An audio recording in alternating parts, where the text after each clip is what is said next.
إني لأعجب ممن يقرأ القرآن ولا يفهم معانيه كيف يتلذذ بقراءته.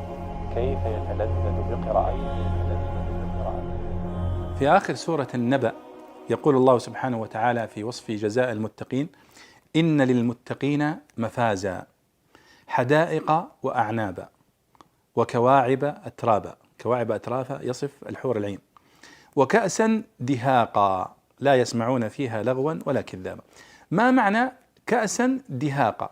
كلمة دهاقة كلمة غريبة وليست متداولة يعني في ألسنتنا اليوم، ومعناها وكأسا دهاقا يعني كأسا من الخمر، لأن الخمر في الجنة هي جزاء للمؤمنين، لأن الله حرمها على المؤمنين في الدنيا، ففي الآخرة سوف يجعلها جزاء لهم ونعيم لهم، ولكن ليس فيها ما في خمر الدنيا من ذهاب العقل ونحو ذلك، ولذلك قال لا فيها غول ولا هم عنها ينزفون.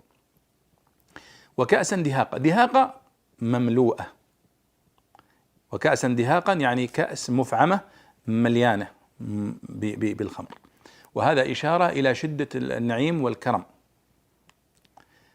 فقوله وكأسا دهاقا أي مملوءة، يقال دهق الإناء أي ملأه، فإذا تصير وكأسا دهاقا كأسا مملوءة.